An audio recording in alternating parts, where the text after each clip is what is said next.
Bueno, esta mañana tenemos una visita muy especial, ha sido inesperada, porque me llamó esta semana y me dijo, voy a visitarte. Digo, pues ya que estás, pues a compartir la palabra del Señor.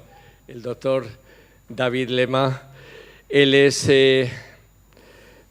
director de la delegación del New Orleans Baptist Seminary en Miami, es parte de la Convención Bautista de Miami también. Él ha trabajado para la convención, está en el departamento de misiones también y es pastor de la iglesia Plantation también en Hialeah. Así que todos los que conocéis ese mundo bautista del sur, pues allá ha estado por ahí el doctor Lema dando, aportando sabiduría y discernimiento y mucha enseñanza y también mucha visión. Los delegados de la convención en el 2019, el doctor Lema se unió a nosotros en aquellas celebraciones a puerta cerrada que hacemos los delegados, eso no lo sabéis los demás, pero cuando vamos a la Convención Bautista por la noche nos vamos de pingos todos a la misma habitación y nos ponemos hasta arriba de galletas y chocolate y charlamos sobre la vida y la muerte. Y el doctor también estuvo con nosotros. Así que está junto con Mili, su esposa, que acaba de jubilarse, es maestra. Sé que muchos de vosotros sois maestros, así que saludarla después. Y vamos a pedir a David que pase adelante y vamos a orar por él. Vamos a pedir que el Señor le use a través de la exposición de la palabra. Oramos, hermanos. Señor, gracias por tu siervo, gracias por la experiencia, por el ánimo que nos da cada vez que hablamos, Señor, y te pido que le bendigas, que tú seas glorificado a través de su ministerio y que en todo, Señor, seas tú el que brillas y nosotros los que menguemos. En el nombre de Cristo Jesús te lo pedimos. Amén. Amén. Amén. Amén. Muchas gracias, mis amados hermanos y amigos, y les traigo un saludo bien cálido del estado de la Florida, un estado muy bello que comparte algo con vosotros. Adivinen qué es lo que compartimos. El calor. No, allá es más, el calor no es como aquí. Las naranjas, las naranjas. Es un estado productor de naranjas y en realidad las naranjas de aquí son mucho mejor que las nuestras, pero bueno, tenemos el nombre de las naranjas que nosotros tenemos allá, le decimos naranjas de Valencia. Ese es el nombre de naranja, así que ya se pueden imaginar cómo nosotros los queremos a vosotros. También quiero decirles que hasta el día de hoy yo pensé que era el pastor el mejor pastor de la mejor iglesia del mundo. Y resulta que no, que vosotros sois los que tenéis los mejores pastores del mundo. Y de verdad que me he sentido de una manera, pero real, por decirlo así. Me he sentido muy bien con los hermanos, con su hospitalidad. Y de verdad que vosotros tenéis unos pastores, pero de primera categoría. Y eso no todo el mundo lo puede decir, no todo el mundo lo puede decir. Así que venimos de parte del Señor, Y estamos aquí para compartir con ustedes algo que para nosotros, por lo menos, es un tema de gran importancia. Y vamos a hablar hoy de realidades alteradas. Realidades alteradas. Y nos vamos a basar precisamente en el pasaje de Marcos, capítulo 9. Y busquen ustedes en sus Biblias ahí, porque vamos a estar mirando con cierto detalle lo que es una realidad alterada que nosotros conocemos como la transfiguración. Pero antes quiero compartir con ustedes una historia. Como profesor he tenido la oportunidad de ir muchísimas veces a Israel. Y cuando uno va a Israel, pues hay un montón de cosas que ver.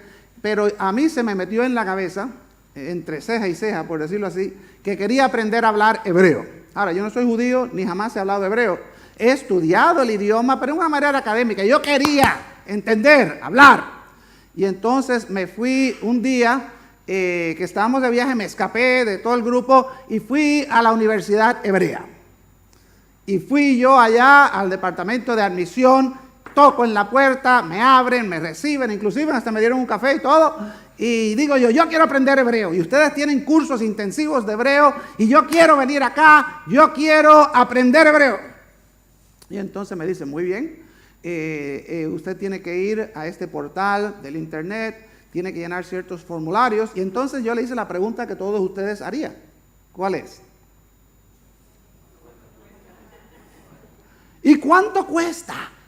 Y entonces me dice el señor aquel, depende. ¿Y usted qué le diría, hermana? ¿Depende de qué? Y me dice él, depende de su nacionalidad. Digo yo, oh, ¿y cómo funciona eso? Entonces me saca una tabla, literalmente me saca una tabla y me dice, si usted es de estos países en el primer nivel, usted tiene que pagar toda la tasación del curso, que eran como 4,000 euros por semana, una cosa así, era una cosa extraordinaria, una cosa carísima. Digo yo, oh, ¿y qué países están ahí? El primero, adivinen cuál era, Estados Unidos. El segundo, adivinen cuál era, no es España, Alemania. Si usted venía de Alemania, de Japón o de los Estados Unidos, ahí estaba, usted tenía que pagar todo. Y digo yo, pero ¿y qué otras posibilidades hay? Dice, pues mire la tabla, las naciones en el nivel 2.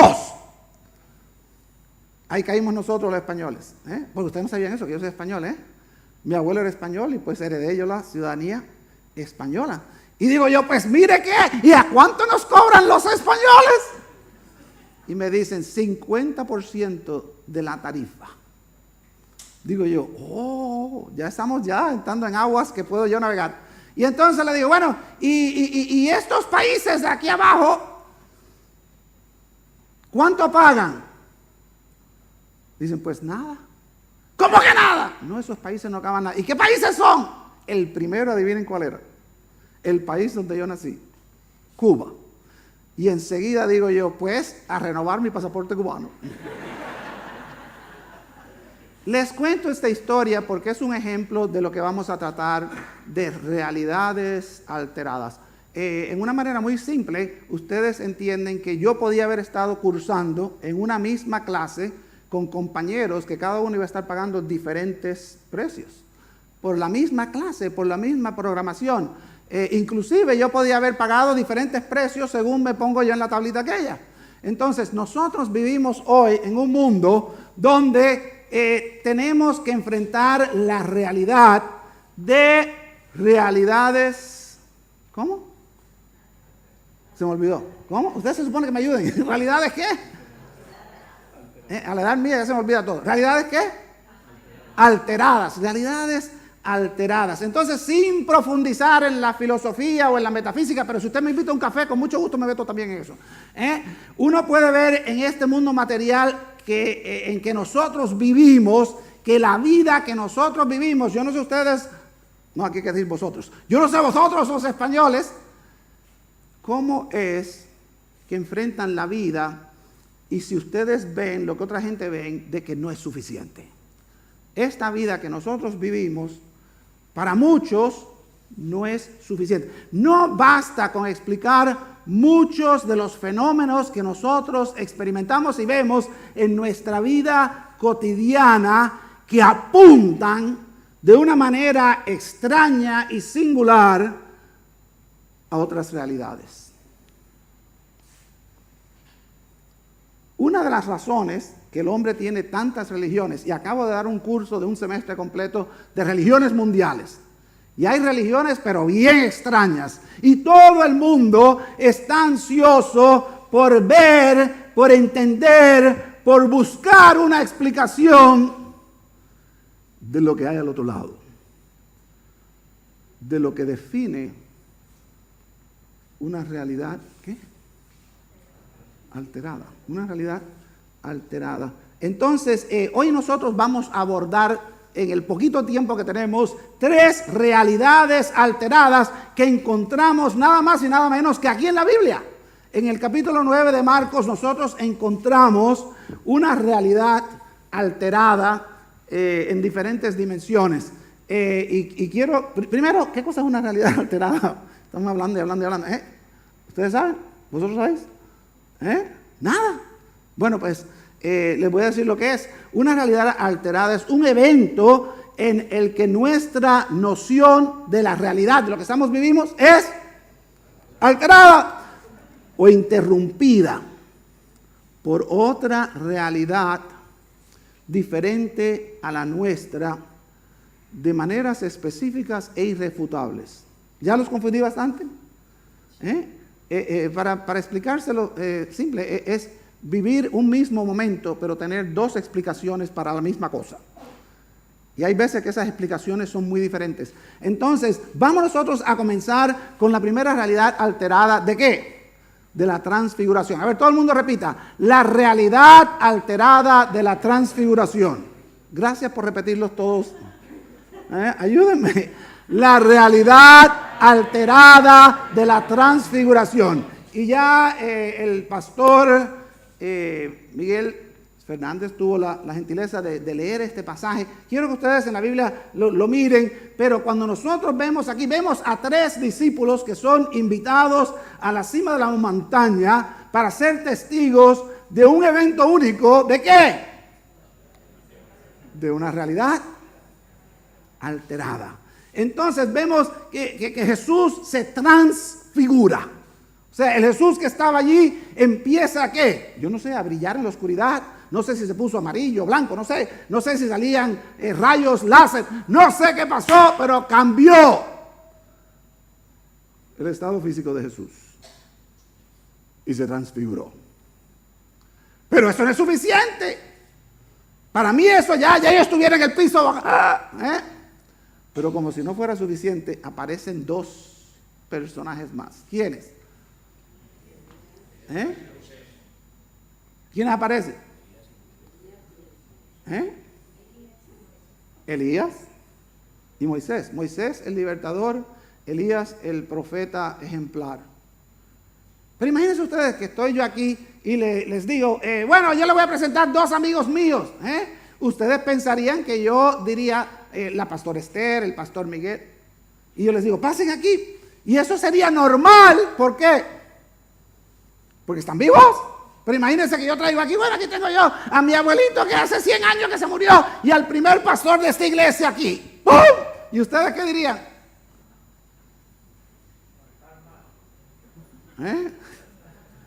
Dice que los pobres discípulos, ¿cómo procesarías tú una manifestación de una realidad alterada? La realidad de lo normal se altera con otra realidad paranormal. ¿Y eso está en dónde? Yo no estoy inventando un cuento, señores. ¿Dónde estamos? ¿De qué estamos hablando? Y nada más que el Evangelio de Marcos. ¿Cómo procesarías tú esto? Hay un montón de programas en la televisión. Yo no sé aquí cómo aparecen esos programas, pero allá tienen uno que se llama The Twilight Zone, la zona de la alborada. Y ahí hoy vamos a entrar a una realidad alterada. Hay otros, ¿se acuerdan de, por ejemplo, otro que se hizo muy popular es los expedientes X? ¿Aquí lo han oído? Mira, aquí tenemos, sí. ¿Cómo se llamaban los agentes? A ver. Óigame, usted es fanático. Exactamente, entonces cada vez que aparecía un programa era algo que tenía que ver con una realidad, ¿cómo? Alterada, que nadie podía entender ni procesar. Yo creo que ustedes vean bien qué es lo que pasó. No tenemos tiempo para profundizar, pero vemos un ejemplo de una realidad alterada. Después, como si no fuera suficiente, que Jesús se transformó, que aparecen 2 muertos, que están vivos, sino que viene la voz de ¿quién? ¿Y qué es lo que dice? ¿Cómo suena la voz de Dios? Esta es mi mamá. No suena como ratomiquito. ¿Cómo suena la voz de Dios? Que ellos oyeron, que Pablo oyó, que otros han oído. ¿Cómo suena la voz de Dios? Este es mi hijo amado. A él oíd. Imagínense Dios profesando una herejía. ¿Por qué? Porque para los judíos eso era una herejía. ¿Cómo Dios va a tener un hijo? Dios no tiene hijos. Para los musulmanes, ese es el problema que tienen con Jesús. Jesús para los musulmanes es quizá uno de los grandes profetas, pero hasta ahí llegó. Él no es hijo de Dios. Alá no tiene hijo ninguno. Para los judíos ese es el problema que tienen con Jesús. Dios no tiene hijos. Y de pronto Dios mismo está diciendo, yo tengo un hijo. Una realidad alterada. Entonces tenemos la realidad alterada de la transfiguración. Y después vamos a hablar de cómo vamos a reaccionar a esta realidad. Pero vamos a entrar en la segunda realidad. La segunda realidad es un poquito más violenta que esta. ¿Cuál es la segunda realidad? Después que tienen eso, ellos tienen una plática bien interesante y van caminando, llegan a la base del monte, están los otros discípulos y se encuentran con un fenómeno. Jesús dice, ¿qué está pasando? ¿Y qué le dicen? Pues viene un señor y le dice, yo tengo un hijo endemoniado y lo he traído aquí a tus discípulos, pero esa gente no sabe hacer nada, no tienen poder para nada, no han hecho nada, el pobre hijo mío está igual. Y entonces Jesús le dice, oh generación incrédula, ¿hasta cuándo he de estar con vosotros? ¿Hasta cuándo os he de soportar? Estamos hablando de Jesús, que dio su vida en la cruz por nosotros. ¿Cómo es que va a decir un disparate como este? ¡Ah, ya estoy cansado de vosotros! ¡Por favor, déjenme tranquilo, ya no os aguanto! ¿Es eso lo que estaba diciendo Jesús? Había acabado de venir, ¿de dónde? Del monte de la transfiguración. Lo que les estaba diciendo es, ¿por qué ustedes no entienden? ¿Por qué no ven la realidad alterada que está delante de vosotros? La impaciencia de Jesús era que ellos no podían ver lo que él estaba viendo. Y entonces le dice, ¿cuánto tiempo hace que sucede esto? Y dice, de este niño, este pobre muchacho. ¿Y qué es lo que le pasa? Dice, bueno, que el demonio hace lo que le da la gana con él, lo echa en el fuego, lo echa en el agua para matarle. Y entonces este señor que no ve la realidad alterada, de la cual Jesús ahora mismo estaba diciendo que, ay, ojalá que lo pudieran ver, viene y hace algo que nosotros hacemos todo el tiempo. ¿Estamos hablando con quién? ¿Quién es el que estaba ahí haciendo esa pregunta? Jesús.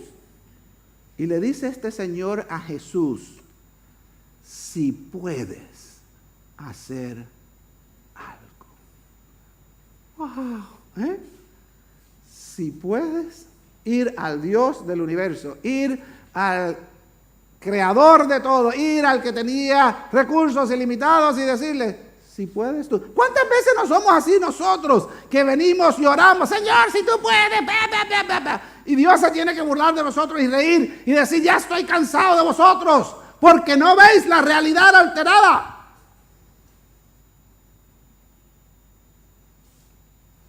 Habían acabado de venir, de ver la transfiguración, de ver a Elías, a Moisés, de oír la voz de Dios, y ahora se encuentran con el fenómeno de que no podían sacar ni un demonio. Y entonces este hombre se abre a Jesús y le dice, en realidad yo no entiendo nada. Y Jesús le dice, si puedes creer. ¿Ustedes pueden creer? ¿Ustedes pueden creer? Ustedes pueden creer. No, ustedes son músicos, no creen en nada. Si puedes creer. ¿Qué cosa? Si puedes creer. Oye, padre del hijo endemoniado, y ustedes que están aquí, si pueden creer, ¿qué cosa? ¿Qué pasa cuando uno cree? Al que cree, todo le es posible. A ver, todos vamos a repetir. Al que cree, todo le es posible. Al que cree, todo es posible. Y entonces este hombre se da cuenta de su situación, está súper confundido y dice, creo. Ayuda a mi incredulidad. ¿Cuántas veces no habéis dicho eso? Yo lo he dicho. Señor, yo leo esto, yo veo esto, yo te conozco a ti, yo conozco tu poder. Ayuda a mi incredulidad. Señor, yo tengo cáncer y dice la Biblia que tú sanas, dice la Biblia que se puede. Yo he visto milagros en otros por ahí que lo cuentan en la televisión. Ayuda a mi incredulidad. Señor, yo no tengo un centavo porque no tengo trabajo. Yo sé que tú eres el Dios que prometiste que ibas a proveer todos tus hijos. Señor, ayuda a mi incredulidad. ¿Entienden lo que les digo? Nosotros tenemos ahora una parejita en la iglesia que estamos celebrando el milagro. ¿Saben cuál es el milagro? Que no podían tener hijos. Y oramos por ello, entrar en un proceso y ya la nena está ya por nacer. Y esta semana recibimos la noticia, mi esposa y yo, de otra familia que no podían tener hijos y ahora van a tener el segundo. 2 nenas. ¿Por qué? Porque para el que cree, dice la palabra, ¿qué cosa? Todo es posible. Y entonces Jesús reprende al demonio y le dice: espíritu mudo y sordo, yo te mando que salgas de él y no entres más en él. Inmediatamente, ¿qué sucedió? El poder del Hijo de Dios se hizo evidente en aquel grupo de testigos. Me imagino que eran docenas de personas. Y ahora la pregunta es, ¿ese poder se hace evidente en nosotros? ¿De verdad que ustedes creen que Jesús puede hacer esos milagros? ¿De verdad que? No, porque entonces los discípulos están confundidos, se quedan preguntándose por qué ellos no pudieron alterar la realidad de aquel niño endemoniado, joven endemoniado. Y entonces Jesús les dice, ¿por qué este tipo de negocio requiere mucha oración? Y en algunas versiones añaden ayuno también. O sea, que necesita enfoque, necesita tener una comunión en la que la comunicación con Dios está no en un 90%, sino en un 100%. Le voy a hacer una pregunta a ustedes los músicos, vaya, ¿a qué porcentaje de divergencia se da cuenta uno de que una obra musical está desentonada? A ver, ustedes que soy tan listos. Esa pregunta me la hizo una profesora de música. Y claro, y la respuesta que le dije, 40%, dice, no, Lema, te voy a enseñar. Y fuimos al internet. Si ustedes no lo quieren, búsquenlo en el internet. Con un 97% de desviación, uno se da, oye, pero eso es horrible, salió malísimo. Entonces, nosotros los cristianos vivimos en un porcentaje de desviación que no concuerda con lo que el Señor está pidiendo. Entonces, ¿qué sucede? Que no vemos ninguna realidad alternada. Y entonces, llegamos a la última realidad. ¿Qué cosa? ¿Realidad qué? Yo no sé qué me haría yo sin estos músicos, porque se me olvidó. La realidad alterada, ya dijimos de la transfiguración, ya dijimos del joven endemoniado, y ahora la realidad alterada de tu vida. La realidad alterada de tu vida. ¿Eres tú todo lo que eres? ¿Eres tú todo lo que eres? ¿Qué pasaría si Marcos, el evangelista, que por cierto es el primer evangelio que nosotros tenemos históricamente escrito, que se aparece para explicar al mundo qué es lo que Jesús quería hacer? ¿Qué pasaría si Marcos quisiera recordarnos que hay mucho más en nuestra realidad de lo que aparece en nuestros sentidos? Entonces usted está diciendo, ya este tipo está loco, está hablando cosas, pero ya está hablando de lo paranormal, ya está hablando de lo metafísico, ya está hablando de lo filosófico. No, estoy hablando ¿qué? Y déjenme decirles, si para aquellos pescadores fue difícil, imagínense para nosotros.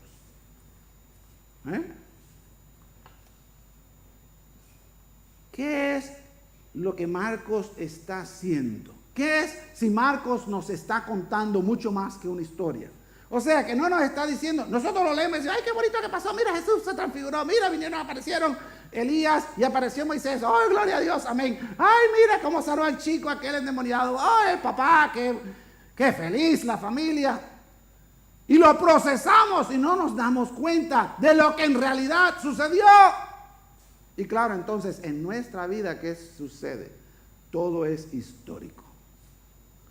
Todo es del material de hoy. Todo es lo que puedo ver, palpar, sentir, oler. Mirar. ¿Qué es lo que Marcos nos está desafiando a pensar con este pasaje que él nos cuenta? Y nos está retando a ir más allá de la realidad en que estamos viviendo ahora mismo, la realidad del cafecito, la realidad de la coca, la realidad de... para ir a otra realidad alterada. ¿Qué pasa si Marcos nos llama a nosotros a abrir los ojos, a ver otra realidad? Al otro lado. Yo quiero que ustedes entiendan bien que nuestra realidad ha sido alterada, ¿por qué? Por el pecado. Nuestra realidad ha sido alterada por el pecado. El pecado lo ha cambiado todo de una manera negativa. ¿Y qué pasa si Marcos nos está invitando a ti y a mí a mirar dentro de otra realidad a través de la ventana del Evangelio? Y el Evangelio nos abre a nosotros la perspectiva espiritual de lo que realmente está sucediendo. Piensa en las posibilidades, más allá del COVID, más allá, me voy a ahorcar con este cuento, más allá de la enfermedad, más allá del mal, más allá de lo demoníaco, más allá de la depresión, más allá del abuso, más allá de la violación, más allá de la pobreza, más allá de los límites intelectuales, más allá de tu alcance humano, más allá de la muerte. A otra realidad alterada, a otra perspectiva, a otra revelación de la verdad, a otra posibilidad, al borde de un precipicio intelectual donde estás aguantándote por un hilito llamado ¿qué? Fe. Eso es lo único que nos amarra. ¿Cómo sería esta realidad? ¿Qué te impediría a ti vivir allí? Ahora la pregunta es, ¿estás contento con tu realidad? Cuando tus amigos o tus familiares te preguntan, ¿por qué tú vas a esa iglesia? ¿Por qué tú eres cristiano? ¿Cuál es el cuento? ¿Qué es lo que te han hecho? ¿Qué tú le dices? Bueno, es que yo creo en esto, yo creo que históricamente Jesús vino, hizo todo. Yo creo en la Biblia. ¿Es eso la razón por la cual Jesús fue a una cruz? ¿Para que nosotros viviéramos en la misma basura de siempre? ¿En un basurero? Cuando tenemos la oportunidad de ¿qué? De ver quiénes somos, de ver a dónde vamos, de ver quién es nuestro Dios, de ver cuál es el mundo que Él realmente creó, de ver lo que es el pecado, de ver lo que es la gloria de Dios, de experimentar el amor de un Dios que nunca nos abandonará, de un Padre que nos ama y provee. ¿Te gustaría? ¿Cómo se llega a esta realidad? Jesús lo dijo. Para el que. Para el que. Para el que. O sea, está hablando de fe. La palabra fe en el griego en que Marcos está escribiendo es pistis. Y es difícil de traducir en el español porque imagínense el verbo fear. Yo feo, tú feo, nosotros feamos. Pero es creer, es tener fe, es confiar. El que confía, ¿todo qué cosa es? Y no estoy hablando de la filosofía barata de que si tú lo declaras, sucede. Yo quiero un auto nuevo, ¡pum! ¡Ah, gloria a Dios! Pero sí le puedo dar un montón de testimonios de cómo Dios ha provisto autos a personas que lo necesitan. ¿Y de qué manera? ¿Entienden lo que le estoy diciendo? ¿Puedes creer? ¿Saben qué? La mayoría de la gente dice, Lema, la realidad es que yo no creo. Eso de que Jesús se transformó y se puso a brillar y todo el cuento, eso yo no lo creo. Eso de que sanó a un demonio, yo no creo en demonios. Ese tío lo que tenía era, ¿sabe Dios qué problema? Y que alguien vino y le dio una pastillita o algo, y ¿sabe Dios qué le pasó? Nadie entiende eso. No hay demonios ninguno, eso es cuento. No hay diablo, no hay demonio, no hay infierno, no hay nada de eso. Lo único que hay es esto aquí. Eso de la realidad alterada solo sucede cuando te tomas una droga o cuando fumas un pitillo de marihuana. Pero aquí en esta tierra esto es lo único que hay para todos. Puede que tú me digas, no hay nada. Y yo te diría, ok, de acuerdo. ¿Y qué si estás equivocado? ¿Qué sucede?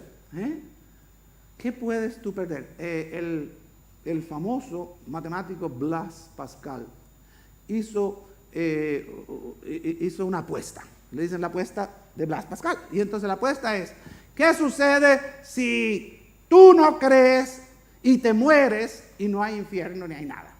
¿Qué sucede? Nada. Ceniza, ceniza, polvo, polvo, se acabó. ¿Qué sucede si yo, que soy cristiano, vivo una vida santa, vivo una vida alabando al Señor, vivo una vida en el poder de Dios y cuando me muero no hay nada? ¿Qué perdí? Nada. Ahora, ¿qué sucede si usted no cree en nada y de pronto se muere y está Jesucristo esperándole? Hey, ¿cómo estás? ¿Cómo estoy? Sí, yo soy Jesús. ¡Jesús! No, se supone, el librito aquel era mentira. Todo es cuento, nada existe. ¿Cómo tú estás aquí? Sorpresa. Ahora, ¿qué sucede cuando uno es creyente en esa realidad alterada y se encuentra con Jesús? ¡Qué encuentro más maravilloso! Todo es victoria, todo es victoria, todo es victoria. Yo les puedo aquí aburrir con historias de santos que han muerto y antes de morir han visto la gloria de Dios. En la Biblia aparece la historia de Esteban, que dice que cuando le estaban tirando piedras y estaba ya por morir, ¿qué vio? El cielo abierto. La Biblia habla de Elías, que dice que no murió porque vino, ¿qué cosa? Tiene que haber sido algo pero maravilloso, una carroza de caballos de fuego, y vinieron y pum, se lo llevaron. Qué tremendo, qué tremendo, qué tremendo. Yo recuerdo que cuando yo era un niño en Cuba, imagínense, cuando el comunismo estaba en su... Bueno, todavía sigue con el cuento, pero era un tiempo muy difícil. Mi padre había recién salido de estar en la cárcel por el evangelio, por ninguna otra razón. Muchos pastores fueron puestos en presidio y yo recuerdo que como niño yo hice una oración y le dije: papi, estoy orando por una bicicleta. Imagínense, en Cuba, una bicicleta, que no había nada, no había ni ruedas, no había nada, una bicicleta. Y entonces mi papá me dijo: hijo, te voy a dar un versículo, ese versículo que compartimos, para el que cree. ¿No te he dicho que si creyeres? Para el que cree, ¿qué pasa? Todo es posible. Y empecé a orar: Señor, un niño, dame una bicicleta. Y qué sorpresa para mí, qué señora sorpresa para mí el día de mi cumpleaños, cuando se aparece mi papá y me dice: mira lo que tenemos, era una caja, pero cuando abro yo aquí, una bici, pero qué preciosidad, y andaba yo con mi bici por todo el barrio, aquel La historia de la bici esa, no tengo tiempo para contársela, pero fue milagrosa. Pero Dios honró la oración de un chico que creía en una realidad alterada. Ahora, ¿en dónde estás tú? Yo voy a pedirle que baje usted la cabeza y por un momento nada más, piense usted, ¿qué realidad está viviendo usted? Vamos, si yo me siento con usted uno a uno en una mesa con un café, ¿qué me diría usted? Ya, yo vivo una vida fabulosa, yo tengo todo, no hay nada, estoy súper contentísimo, estoy seguro, 90% de ustedes, ¿qué? 90%, 99.9%, me van a contar un cuento de depresión, de problemas, y si empiezo a pincharlos, van a empezar a decir que inclusive, que ustedes no están muy seguros de las cosas que aparecen aquí. Y si usted me mete un cuento, yo le quito la careta. No, pues yo soy cristiano hace 100 años y de verdad que Dios ha sido fiel. Y entonces, a ver, cuénteme, ¿cuándo fue la última vez que en su vida usted vio un milagro? ¿Cuándo fue la última vez que en su vida usted experimentó una realidad alterada que le hizo ver que esto no es todo, hay más? Hazte la pregunta. Ese es el Dios que nosotros creemos, ese es el Cristo que nosotros predicamos. Ahí donde tú estás, baja la cabeza un momentito. Voy a tomarme la libertad de hacer esto porque el Señor lo ha puesto en mi corazón. Pero yo voy a orar. Acuérdense que a mí no me pagan por comisión. Esto no es de que por cada uno que ustedes pues me dan a mí un euro. Nada de eso. Estamos hablando de cosas serias. Ustedes imagínense que son los discípulos. Imagínense que ustedes están ahí cuando vienen aquellos del monte. Inclusive tal vez usted fue uno de los que invitaron a ir al monte y usted vio la transfiguración, usted vio a Elías, usted vio a Moisés, usted vio la presencia de Dios y escuchó aquella voz. Y ahora usted viene y usted ve ese encuentro entre la oscuridad y la luz. y usted ve a aquel demonio devorando a aquel chico, y usted ve el poder de Jesús cuando con una palabra hace que el demonio se vaya, usted ve a aquel padre recibir a aquel muchacho, usted ve de verdad lo que ve. ¿Es esa su experiencia? Si no, este es el momento. Cuando Dios hizo al mundo, hizo algo perfecto. Esa era una realidad perfecta. No había pecado, todo era perfecto con Dios. Dios habitaba con el hombre. Y aquello todo por nuestro pecado vino al piso. Y tuvimos que entonces vivir la realidad alterada por el pecado, que es el mundo en que vivimos. Lleno de dolor, lleno de depresión, lleno de muerte, lleno de todo lo malo. Y Dios, por medio de Jesús, y eso es lo que estaba hablando él en la clase de este domingo por la mañana en Isaías, de cómo el Mesías viene a liberar al mundo, de cómo nos presenta una realidad alterada. Yo no sé cuál es tu realidad, pero Dios sí la sabe. Yo no sé qué es lo que hay en lo profundo. ¿Quieren que le diga una cosa? Aquí hay gente que dicen que son creyentes que están luchando con la incredulidad porque les cuesta trabajo, porque no ven. Si Dios está, ¿dónde está? Yo te digo, mi hermano, mi hermana, mi amigo, que esto es real. Yo voy a orar y yo voy a orar por ti. Si tú estás ahí tratando de experimentar todo lo que Jesús promete que nosotros somos y debemos experimentar. Si tú no has entendido y no has visto una realidad alterada, por favor, habla conmigo, habla con los pastores. Pero si Dios te está llamando a abrir tus ojos y a entrar en una realidad alterada, si el deseo tuyo es ver la gloria de Dios, ahí, delante del Señor, ponte en pie. Ponte en pie. Yo estoy aquí de pie, junto con vosotros. ¿Por qué? Porque yo quiero ver en mi vida la gloria de Dios. Yo quiero ver en mi vida esa realidad alterada. Yo quiero ver los cielos abiertos, no cuando me muera, hoy. Porque la promesa es que la vida abundante es ahora, es ya. Yo voy a orar y mientras yo oro, yo te pido que si el Espíritu Santo te está hablando, clama a Él y ponte de pie. Yo no te voy a dar ninguna tarjeta. Esto es entre tú y Dios. Nadie te va a llamar, nadie te va a buscar. Esto es entre tú y Dios. Pero el Señor está esperando discípulos que estén dispuestos a vivir en una realidad alterada.